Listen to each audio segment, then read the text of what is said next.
तो मतलब ये बिजनेस आपको कैसा लगता है कि मतलब गांव में हैं, यादव कुल से आते हैं? यहाँ पर अपना घर पर भी हैं और सब काम देखते हुए भी इनको भी अपना कर लेते हैं। यही फायदा है कि आप घर पर भी रहेंगे और मजा आता है ना? भी यहाँ कर लेंगे और किसान के लड़के हैं। हाँ, किसान के लड़के हैं और कहीं पे लोहा नहीं पीटना है। हाँ, नहीं लोहा नहीं पीटना है और अच्छा खासा काम है करने में भी। ये यादव कुल को ये पूरा विरासत में दिया गया है। ये जो बिजनेस है, चाहे इसको एक प्रकार से प्रेम भी बोला जा सकता है कि मतलब इनसे इतना यादव कुल का इतना लगाव हो चुका है कि ये लोग इस चीज़ को करना जानते हैं और बहुत बेहतर तरीके से करते हैं। अब तो सभी जातियां धर्म अब इसको कर रहे हैं और एक बढ़िया पैसा कमा ले रहे हैं। दोस्तों, इनको भैया को एक बिना पॉइंट दिखाया गया है ना समझाया गया है, जो रियलिटी थी आपके बीच रख दी है। आपको जो अनुमान लगाना हो लगा सकते हैं। नमस्कार दोस्तों, स्वागत है आपका हमारे एक नए वीडियो में।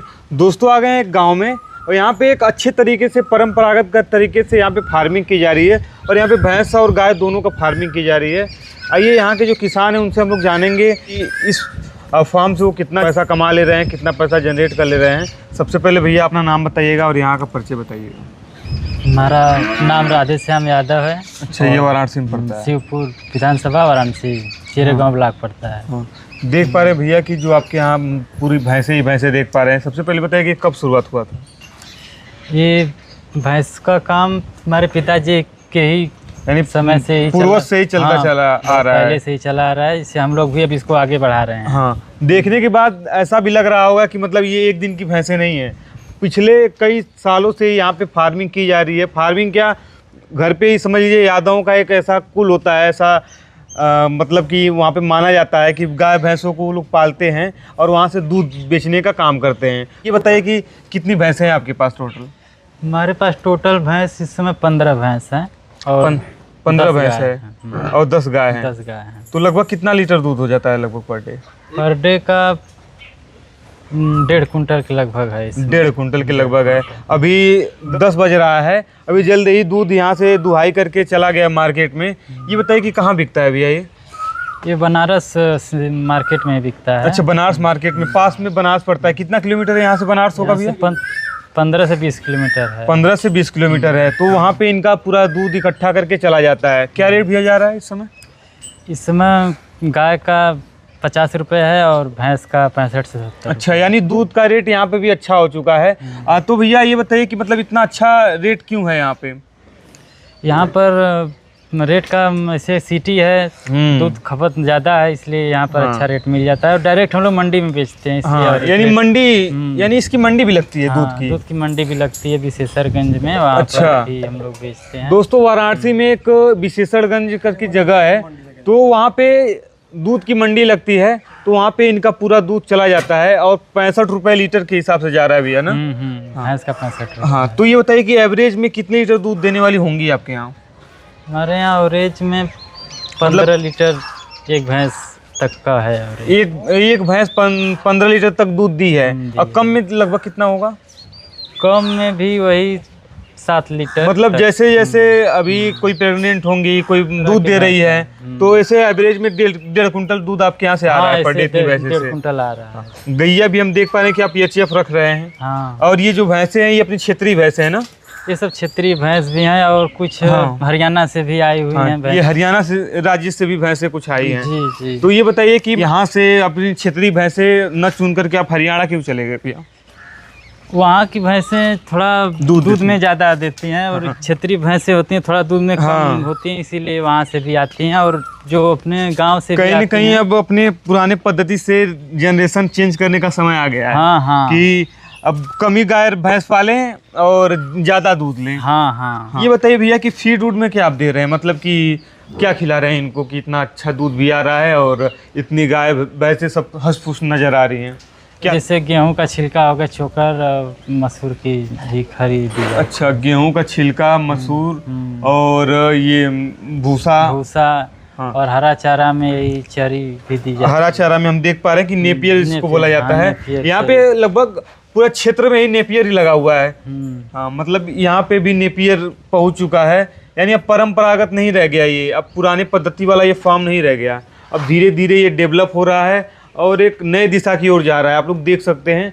और शेड ओड की लंबाई चौड़ाई भी क्या होगी, इनको रहने के लिए क्या कैसे बनवाए हैं? शेड का वो है 70 बाई 30 का शेड है। ये 70 फीट लंबा है ना? 70 फीट लंबा है और 30 फीट चौड़ा है, आप लोग देख सकते हैं। और लगभग कीमत क्या लग गई होगी, आपको तो इतना अंदाजा होगा ना कि मतलब शेड बनवाने में? इसको बनवाने में करीब 5 लाख रुपए खर्च है। ये शेड? हाँ, पूरा शेड बनवा। हाँ, ये आप लोग देख सकते हैं, एक प्रकार से एकदम मजबूत शेड बनाया गया है कि मान लीजिए आंधी पानी सबको रोक लेगा। गांव में ज्यादातर आप लोग देख सकते हैं ये नदी वाला इलाका है, तो यहाँ पे ज्यादातर खुला मौसम रहता है, तो यहाँ पे हवाएं ज्यादा तेज लगती हैं, तो ये उड़ने का चांस ज्यादा रहता है, तो इसीलिए बहुत मजबूती से बनवाया गया है। आंधी आई थी, सारे पेड़ उखड़ गए, लेकिन इसको इधर आप लोग बगल में देख पा रहे होंगे कि पेड़ और सब उखड़ चुके हैं, तो यहाँ पे शेड अच्छा बनवाना जरूरी है। उसी तरह है। तो ये लगभग 5 लाख रुपए लग गया ना भैया? हाँ, बीच में हम देख पा रहे हैं कि नाली बनवाए हुए हैं कि मतलब वाश वोश करे तो इसके से पानी चला जाए, निकल जाता है। चरनी हम देख पा रहे हैं कि एक तरफ बनवाए हुए हैं, इसका क्या मतलब है? इसका मतलब ये है कि एक तरफ से रहती है तो हम लोग को चारा डालने में थोड़ा सहूलियत रहती है, उधर से अपना आगे से हम डाल देते हैं और एक तरफ रेस्ट कर लेती हैं, एक तरफ रेस्ट कर लेती हैं। देखिए कितना प्यारा कंसेप्ट है यहाँ पे कि एक तरफ ये भैंसों को खिलाते हैं, फिर खिलाने के बाद जब ये अपना रेस्ट पीरियड में चली जाती है तो यहाँ पे बगल में रेस्ट भी कर ले। और तो ठंड के दिन में एक फायदा और रहता है कि जैसे सुबह में उधर से धूप भी इनको जैसे चरनी पर ही धूप लग जाती है, सुबह में जब निकलेंगे उधर से तो धूप भी लग जाती है, फायदा ये भी है। और धूप से आप तो लोग समझ ही सकते हैं कि मतलब क्या क्या असंभव चीजें संभव हो जाती हैं, तो धूप पड़ना चाहिए, नेचुरली ये चीज है। और जो लोग शहर में कर रहे हैं तो मान लीजिए भी लग जा रही है, फायदा ये भी है। तो गांव का पूरा लाभ उठा रहे हैं आप यहाँ पे? हाँ, गांव का मतलब पूरा नेचर के साथ रह रहे हैं, और यहाँ पे गाय भैंस सब रखे हुए हैं, आप लोग देख सकते हैं। पूरा ये इलाका पूरा खुला हुआ है। यहाँ पे चराई के लिए जाते हैं कि नहीं? कभी कभी नहीं, कभी कभी जाती थी, अब जैसे नहीं जाती हैं। ज्यादा हो गई इसलिए नहीं जाती। घूमने जाती हैं? हाँ, थोड़ा कम थी तो जाती थी, लेकिन इस समय फिलहाल कल हम इधर से मतलब कि आ रहे थे तो मतलब पूरा भैंस गाय सब और भी इधर पूरा दिख रही थी। जाती हैं, लेकिन हमारी नहीं जाती, यहीं पर खिलाना पिलाना। और इधर हम देख पा रहे हैं कि इधर क्या सिस्टम बनवाए हुए हैं भैया, मतलब यहाँ पे भी रेस्ट करती है? हाँ, ये रेस्ट के लिए तो बगीचा लगाए थे। हाँ, तो इसी में लोग रेस्ट भी करते हैं, रात में भी और दिन में। इसको एक प्रकार से गद्दा बोला जाता है कि मतलब इनका थन दबता नहीं, थनैले का चांस न के बराबर हो जाता है।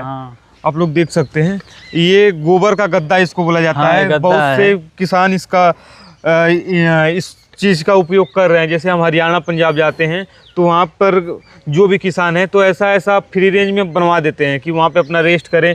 और यहाँ पे तो मान लीजिए ये पगहा जो इसको बोला जाता है, जिससे बांधी जाती हैं, तो यहाँ पे मान लीजिए ये तो लगाया जाता है, पर वहाँ पे पूरा चारों तरफ से पूरा घेरा बना करके उसमें छुट्टा छोड़ दिया जाता है भैया।